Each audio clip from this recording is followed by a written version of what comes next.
राम सिंह सब्जी का ठेला लगाया करता था। वैसे तो वो सुबह बाजार से सब्जी लेकर आ जाता था और सुबह ही घर से खाना वगैरह खाकर ठेले में सब्जी सजाकर बेचने के लिए शहर में निकल जाता था। वो दिन भर सब्जी बेचता और उसको घर रात में पहुंचते पहुंचते कभी 10 या फिर 10:30 बजे ही जाते थे। एक दिन पूर्व की तरह ही राम सिंह सब्जी बेचने के लिए निकला हुआ था, लेकिन आज राम सिंह को घर आते समय थोड़ा ज्यादा लेट हो गई थी। लगभग 11 बजे बज रहे होंगे। उस दिन उसका काम भी अच्छा था, सब्जी ठेले पर से सारी खत्म भी हो गई थी।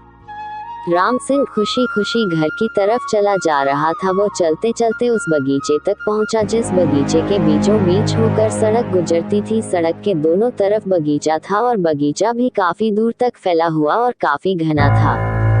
आम, अमरूद, लीची, ना जाने किस किस किस्म की पेड़ थे उस बगीचे में। बगीचा बहुत घना और विशाल था और लोग भी रात में इधर की तरफ से आने जाने से थोड़ा बचते थे, क्योंकि इलाके के लोग कहते थे कि इस बगीचे से होकर गुजरना रात में ठीक नहीं होता था। लेकिन राम सिंह रोज रात में सब्जी बेचने के बाद यहीं से होकर ही घर जाता था।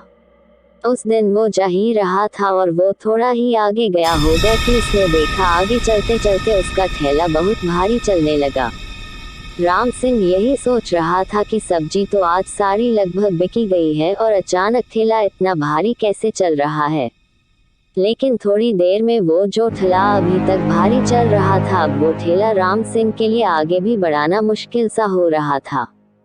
उसने अब ठेले के नीचे झांक कर देखना चाहा कि नीचे तो कुछ नहीं है जो इसमें फंसने की वजह से ठेला आगे नहीं बढ़ रहा। लेकिन राम सिंह को ठेले के नीचे या फिर आगे पीछे भी ऐसा कुछ नहीं दिखा कि जिसके कारण ठेले को आगे बढ़ाने में इतनी दिक्कत हो रही थी। अब राम सिंह डरने लगा था, लेकिन उसने एक बार फिर भगवान का नाम लिया और ठेले को धक्का मारकर फिर आगे बढ़ाने की कोशिश करने लगा। और शायद भगवान ने उसकी सुन भी ली, क्योंकि इस बार उसकी कोशिश करने से ठेला अब आगे बढ़ने लगा और ऐसा लग रहा था राम सिंह को इसमें अब कोई समस्या नहीं है, ये बिल्कुल ठीक है। पर इससे पहले ये क्यों जाम हो गया था? लेकिन भगवान का शुक्र मनाते हुए राम सिंह जल्दी से जल्दी उस बगीचे से बाहर निकलना चाहता था, क्योंकि रात में लोग जितना हो सके उतना ही बचते हैं। इस बगीचे से इधर उधर जाने में बगीचा एक तो बहुत बड़ा था और बहुत दूर तक फैला हुआ था। घर भी राम सिंह का अभी काफी दूर था। लगभग राम सिंह को आधा या पौना घंटा तो लग ही जाता है यहाँ से घर पहुँचने में। राम सिंह डरा सहमा अपने ठेले में धक्का मारकर आगे ले जा रहा था। रात का घनघोर अंधेरा, चारों तरफ अंधेरा अंधेरा था और दोनों तरफ वो घना बगीचा। हर तरफ से डरावनी खौफनाक किस्म किस्म की आवाज आ रही थी। अब राम सिंह अपने आप को ही कोस रहा था कि आज उसने ऐसी गलती कर तो दी, लेकिन दोबारा कभी नहीं करेगा। अच्छा खासा वो रोज अपनी सब्जी बेचकर घर सही समय पर चला जाता था, आज ही फंस गया। यही सोच रहा था बस कि काश मैं आज भी सही समय पर अपना ठेला यहाँ से निकाल लिया होता तो कम से कम आज ये मुसीबत तो नहीं होती। यही सोचते हुए आगे बढ़ रहा था, तभी अचानक ऐसा लगा कि कुछ तूफान सा उठने लगा। आवाज पत्तों के झरझराने की बहुत तेज तेज आ रही थी। अंधेरा तो था ही, इसलिए राम सिंह की हालत अब बिल्ली से डरे खरगोश की तरह हो गई थी। मानो किसी तरह से बस यहाँ से बच के निकल जाए कि अचानक राम सिंह का ठेला पीछे की तरफ कोई खींचने लगा। राम सिंह उसी ठेले के साथ पीछे की तरफ घसीटता हुआ खींचा जा रहा था। राम सिंह पूरी कोशिश कर रहा था ठेला रुकने की, लेकिन उसकी सारी कोशिश नाकामयाब हो रही थी। वो अब चीख रहा था, बचाओ बचाओ, कौन हो, कौन है, छोड़ दो, मुझे जाने दो। लेकिन वो जो कुछ भी था उस पर राम सिंह की चीखने चिल्लाने या रोने का कोई असर नहीं पड़ रहा था। राम सिंह पूरी कोशिश कर रहा था कि वो ठेले को छोड़ दे, लेकिन मानो राम सिंह के हाथ ठेले से चिपके हुए हो।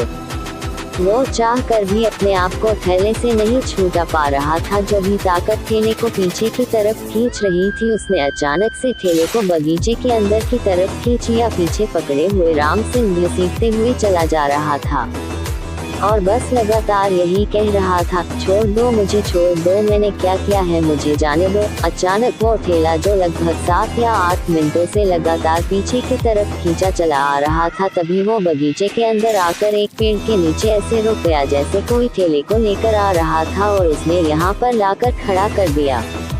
इतनी देर से लगातार ठेला घसीटे जाने की वजह से राम सिंह की हालत वैसे भी बहुत खराब हो गई थी और वो किसी तरह लंगड़ाते उठा तो राम सिंह ने जो देखा उसके बाद तो मानो उसकी चलती दिल की धड़कन ही रुक गई हो।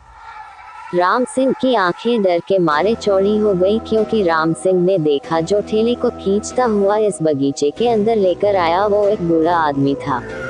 उस आदमी ने सर पर गमछा बांधा हुआ था और सफेद धोती कुर्ता पहना हुआ था। राम सिंह लगातार उसको देख रहा था, तभी अचानक उसी बूढ़े आदमी ने राम सिंह को पैरों से पकड़ लिया और बगीचे के अंदर घसीटता हुआ ले जाने लगा। राम सिंह तड़पता हुआ सिर्फ चिल्लाने चीखने लगा, छोड़ दो मुझे क्यों मार रहे हो, मैंने क्या करा है। लेकिन उस बूढ़े आदमी पर राम सिंह के तड़पने या चीखने का कोई असर नहीं हो रहा था और उसने ले जाकर राम सिंह को एक पेड़ की जड़ पर जाकर जोर से पटक दिया और कहा, यह मेरा बगीचा है और यहाँ और कोई नहीं आ सकता, ये सिर्फ मेरा बगीचा है, जो यहाँ आएगा वो फिर मेरे साथ यही रहेगा, वापस नहीं जाएगा।